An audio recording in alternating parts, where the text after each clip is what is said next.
नमो India, मैं हूं SR5। स्वागत है आपका वर्ल्ड अफेयर्स हिंदी में। तो आओ समझते हैं कि आखिर मामला कहां से क्या जुड़ा हुआ है। जब आप एक ऐसे आर्टिकल देखते हो जहां यह स्पष्ट कराया जा रहा है कि हमारे देश के विदेश मंत्री आनी एस जयशंकर की ओर से पाकिस्तान को मुंहतोड़ जवाब देते हुए लताड़ा गया, यहीं पे सार्क संगठन को संकट में है, ऐसा भी कुछ बयानबाजी की गई है। आखिर वह यादव से बड़ा इस्लामिक धर्म मानने वाला एक छोटा सा देश पाकिस्तान का क्या योगदान है, इसके अलावा अतिरिक्त कितने देश इस मुद्दे से जुड़ेंगे। और यहाँ खास बात यह भी होगा जो कि हम लोग वीडियो के अंत में समझेंगे कि आखिर मालदीव का भी यह मामला क्यों जुड़ रहा है।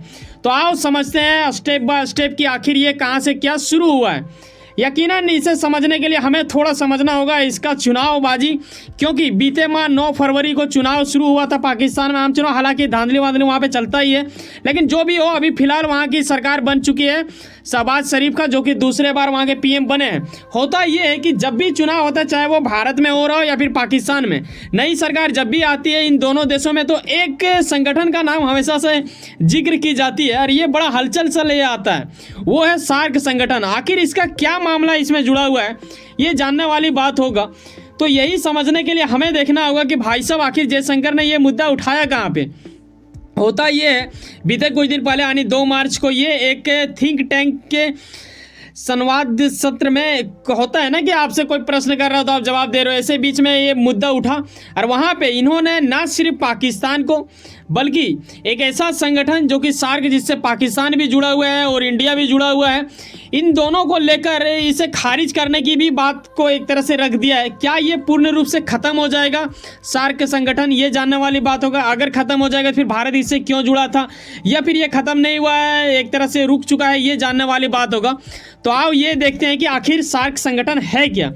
बता दूं कि इसका जो स्थापना हुआ था ये दरअसल 8 दिसंबर 1985 में की गई थी। इस संगठन का उद्देश्य था कि दक्षिणी एशिया में, ठीक है, और आपसी सहयोग से शांति प्रगति हासिल करना है। लेकिन क्या आपको लगता है कि पाकिस्तान इन चीज़ों में हमारा सहयोग करता होगा या फिर भारत इन चीज़ों को काफ़ी हद तक मानता होगा? इसमें 8 देश कौन कौन है ये जानने वाली बात होगा। अफगानिस्तान, जिससे चलो ठीक ठाक हमारा रिश्ता है, बांग्लादेश से भी ठीक ठाक है, लेकिन भूटान भी ठीक ही चल रहा है। लेकिन इसमें एक देश है, आप देखते हो कि पाकिस्तान, यही वो देश है जिससे हमारा ठीक से नहीं चल रहा है। और ये एक मालदीव, ये 2 देश कहीं ना कहीं ये काफ़ी ज़्यादा मुद्दा को एक तरह से गर्म करता है। और नेपाल और श्रीलंका भी इसमें शामिल है, यानी 8 देश पूर्ण रूप से इसमें शामिल हैं। लेकिन कहीं ना कहीं आपको यह मानना होगा कि आखिर ये रुका सा क्यों है, क्यों नहीं इसका फिर से ये हो रहा है। और अभी हाल में आपने देखा होगा कि मालदीव को लेकर भी PM मोदी ने कांड करवा दिया था लक्षद्वीप का, उसके बाद किस तरह प्रमोट हुआ आपको पता ही है। तो इसको मुंहतोड़ जवाब तो मिला ही है, लेकिन अब से एक बार फिर से मिलने वाला है। लेकिन ये रुक क्यों गया था, इसका सबसे खास वजह वो है जिसे सुनते ही शायद आपके हृदय के अत्यंत गहराई में अगर पीड़ा ना हो रहा हो, लेकिन फिर भी कहीं ना कहीं दुख महसूस जरूर हो जाएगा।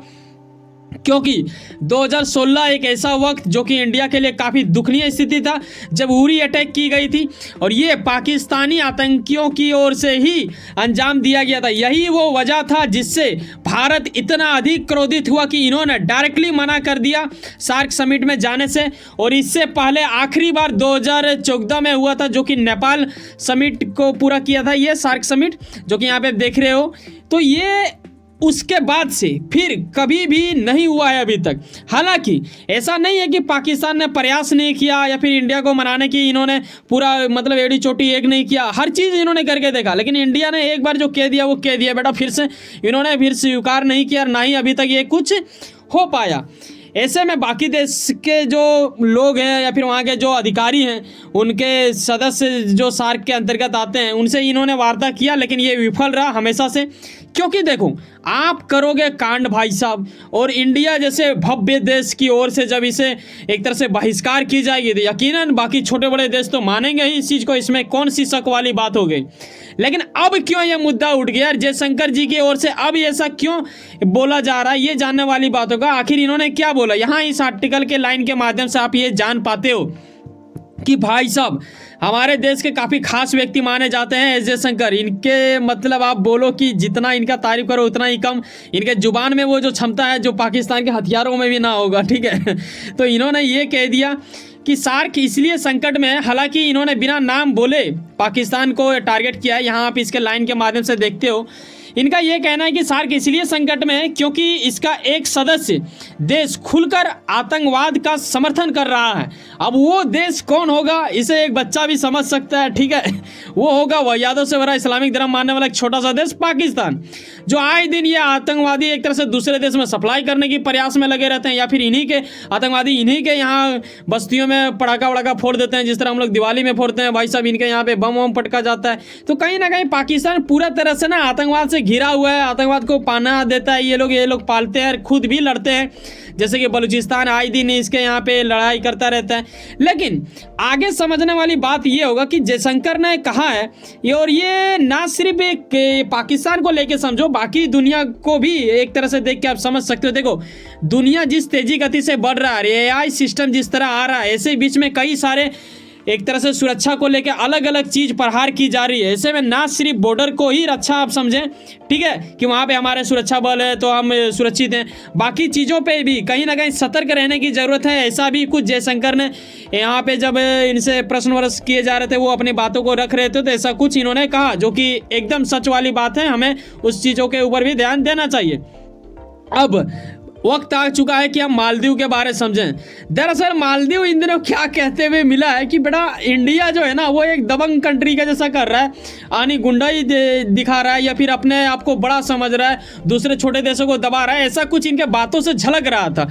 क्या होता है, हाल ही में इनके ओर से एक स्टेटमेंट दी जाती है, यानी ये अपने भाषणबाजी दे रहे होते हैं अपने इलाके में, तो ऐसे में इन्होंने बुल्ली शब्द का जिक्र किया और इंडिया को उसके साथ जोड़ा। अब समझने वाली बात यह है कि बुल्ली का मतलब होता है किसी को धमकाना, या फिर आप कह सकते हो अगर सरल भाषा में आप समझो तो दबंग या फिर गुंडाई, ऐसा कुछ परिभाषा आप ले सकते हो। लेकिन क्या वाकई में इंडिया ने ऐसा कुछ किया? क्या मोदी जी दबंगाई दिखा रहे थे, या फिर भारत जैसा देश क्या वो छोटे देशों को कुचलना चाह रहा है? बेटा अगर ऐसा होता तो हम पाकिस्तान को कब ना उखाड़ के कुचल देते या फिर ज़मीन में दफना देते, लेकिन ऐसा तो है नहीं जी। लेकिन वैसा फिर भी लगा इन्हें, तो क्या इनके प्रति भी जयशंकर ने कुछ कहा क्या, ये जानने वाली बात होगा। दरअसल इनका टारगेट तो ये सार्क संगठन था ही, लेकिन इसके अलावा ये भी जब प्रश्न किया गया कि आपके इलाके के जो इर्द गिर्द में रहते हैं, यानी आपके पड़ोसी देश वैसा कहते हैं कि भारत दबंगाई दिखाता है या फिर ऐसा कुछ कर रहा है, तो इसके प्रति आप क्या बोलना चाहेंगे, ऐसा कुछ प्रश्नबाजी की गई।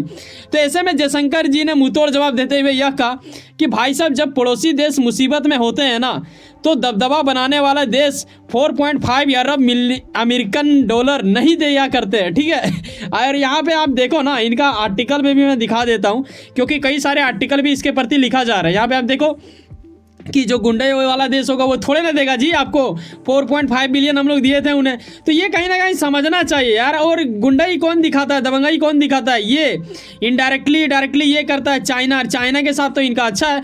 और ये जो मुइजू जी है इनके सामने है, जो कि वर्तमान में अभी वहाँ के नए नए राष्ट्रपति बने, और इन्हीं के राष्ट्रपति बनने के बाद मालदीव और भारत के बीच का रिश्ता बिगड़ता गया। और अभी तो हालात इतना आ गया कि ये अब इंडिया को थोड़ा सा दबंग टाइप का मानने लगा। अब देखो यार, जो भी तुम्हें बोलना है बोलो, लेकिन हम लोग वैसा है नहीं। हमेशा हमारा परंपरागत रूप से जो चले आ रहा है, हम लोग छोटे बड़े को एक तरह से लेके चलते हैं, हर किसी का सम्मान करते हैं। सहयोग की जब भी बात आता है तो इंडिया ही वो देश है जो कि विश्व में किसी भी देश में अगर संकट आए तो सबसे पहले खड़ा होता है उनका सहयोग करने के लिए। तो हमारे ऊपर ऐसा आरक्षण लगाना भी एक तरह से मूर्खता दर्शाता है। यहाँ ऐसा ना हो कि इनके यहाँ के जनता ही इनको कुछ जवाब देने लगे।